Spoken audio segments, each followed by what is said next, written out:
Welcome to I dream sports. IPL 2025కి సంబంధించి mega auction అయితే నిన్న స్టార్ట్ అయింది.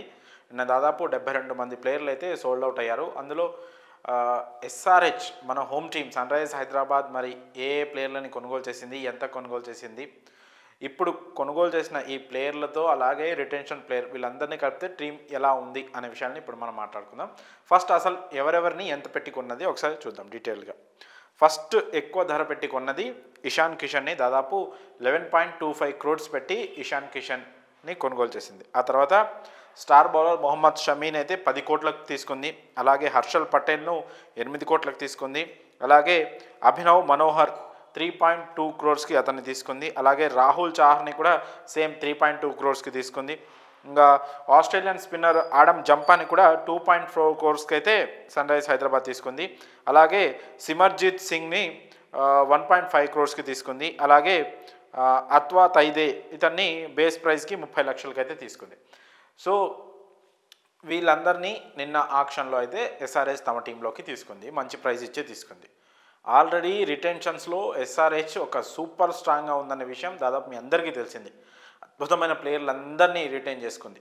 అభిషేక్ శర్మ కావచ్చు, ట్రావిస్ హెడ్ కావచ్చు, ప్యాట్ కమిన్స్ కావచ్చు, క్లాసెన్ కావచ్చు, అలాగే నితీష్ కుమార్ రెడ్డి కావచ్చు, ఇలా ఒక వాళ్ళకి ఎవరైతే కావాలో స్టార్ ప్లేయర్లందరినీ తీసుకొచ్చి టీంలో రిటైన్ చేసుకుంది. ఆ తర్వాత మరి మంచి కోర్ టీంని అయితే ఒక టీంని అయితే వాళ్ళు రిటైన్ చేసుకున్నారు. బ్యాటింగ్ సూపర్ స్ట్రాంగ్గా ఉంది.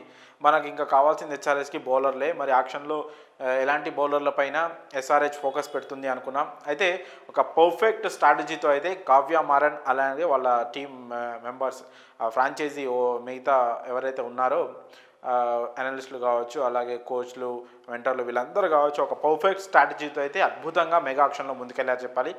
ఒక బెస్ట్ బై అంటే మనం ఇషాన్ కిషన్ గురించి మాట్లాడుకోవచ్చు.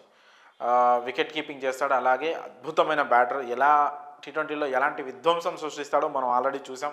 లాస్ట్ సీజన్లో అంత బాగా ఆడకపోయినప్పటికీ కూడా ఇషాన్ కిషన్ మంచి క్యాపబుల్ ప్లేయర్. అతన్ని 11.25 crores తీసుకోవడం అనేది ఒక మంచి బై, స్మార్ట్ బైగా అయితే మనం చెప్పుకోవచ్చు. పైగా ఎస్ఆర్హెచ్ బ్యాటింగ్ ఆర్డర్ కనుక మనం చూసుకుంటే నెంబర్ 3 ప్లేస్లో ఆడేందుకు ఒక పర్ఫెక్ట్ ప్లేయర్ కావాలి. అది ఇషాన్ కిషన్ 100% యాప్ట్ ప్లేయర్ ఆ ప్లేస్కి. సో అతన్ని తీసుకోవడంతో టీంకి ఒక ముఖ్యంగా బ్యాటింగ్ ఆర్డర్కి అయితే ఒక పర్ఫెక్ట్ షేప్ అయితే వచ్చేసింది. చాలా చాలా బాగుంది. ఎస్ఆర్హెచ్ ఈ ఇషాన్ కిషన్ని తీసుకోవాలి, అతని కోసం 11 కోట్ల వరకు పెట్టొచ్చు అని తీసుకున్న నిర్ణయం ఏదైతే ఉందో ఇది నిజంగా ఒక సూపర్ మంచి నిర్ణయంగా మనం చెప్పుకోవచ్చు. ఇంకా అలానే బౌలింగ్ విషయంలో తీసుకుంటే ఆల్రెడీ కెప్టెన్ ప్యాట్ కమిన్స్ రూపంలో ఒక మంచి బౌలర్ మనకైతే ఉన్నాడు. కాకపోతే అతనితో పాటు తనకు జోడీగా ఇంకా ప్లేయర్లను తీసుకుంటే మాత్రం మనం మొహమ్మద్ షమీ అలాగే హర్షల్ పటేల్ ఇద్దరు ఇండియన్ క్రికెటర్స్, వీళ్ళిద్దరిని తీసుకోవడం మాత్రం మంచి మూవ్గా మనం చెప్పుకోవచ్చు. మొహమ్మద్ షమీ గురించి మనం కొత్తగా చెప్పుకోవాల్సిన అవసరం లేదు. తనదైన రోజు ఎలాంటి టీంని అయితే కూడా కుప్పకూల్ చేస్తాడు. T20 కావచ్చు, వేరే ఏ ఫార్మాట్ అయినా సరే చాలా అద్భుతంగా బౌలింగ్ చేయగలడు. సో మొహమ్మద్ షమీ అలాగే హర్షల్ పటేల్ కూడా చాలా మంచి బౌలర్. తను కూడా ఎస్ఆర్హెచ్ టీంలో ఉండడం అనేది చాలా మనకి కలిసి వచ్చే విషయంగా చెప్పుకోవచ్చు. ఇక స్పిన్ బౌలింగ్ విభాగంలో గతంలో రషీద్ ఖాన్ ఎస్ఆర్హెచ్ టీంకి ఎంత స్ట్రాంగ్ పిల్లర్ లాగా ఉండేవాడో అతని ప్లేస్ని భర్తీ చేసేందుకు మాత్రం ఎస్ఆర్హెచ్ చాలా ప్రయత్నాలు చేసిందని చెప్పొచ్చు. ఇంకా అతని ప్లేస్ని భర్తీ చేయడానికి కావచ్చు, లేకపోతే కొంతమేర సరే స్పిన్ బౌలింగ్లో సర్వే కావడానికి కూడా కావచ్చు. రాహుల్ చాహర్ గతంలో కొన్ని సీజన్స్ నుంచి చాలా మంచిగా పర్ఫామ్ చేస్తున్నాడు, అతన్ని తీసుకున్నారు. అలాగే ఒక ఆస్ట్రేలియన్ స్పిన్నర్ ఆడమ్ జంపాని కూడా చాలా తక్కువ ప్రైస్కి అతన్ని కూడా పిక్ చేసుకున్నారు. మోస్ట్లీ ఫారిన్ ప్లేయర్స్ ఎక్కువ ఉన్నారు కాబట్టి ఆడమ్ జంపాకి ఆడే అవకాశం పెద్దగా రాకపోవచ్చు. కాకపోతే రాహుల్ చాహర్ ఒక క్వాలిటీ స్పిన్నర్గా మాత్రం తన టీంలో ఉండి అలాగే టీంకి చాలా ప్లస్ అయ్యే అవకాశాలు కల్పిస్తున్నాయి. అలాగే వైభవ్ అరోరా ఒక మంచి ఆల్రౌండర్కి కూడా టీంకి చాలా బాగా పనికొచ్చే ప్లేయర్గానే మారబోతున్నాడు. సో ఓవరాల్గా ఇంకా డే 2 ఇవాళ సోమవారం కూడా ఇంకా ఆక్షన్ ఉంది. మరి ఆక్షన్లో ఇంకా ఎలాంటి ప్లేయర్లని ఎస్ఆర్హెచ్ పిక్ చేసుకుంటుందో చూడాలి.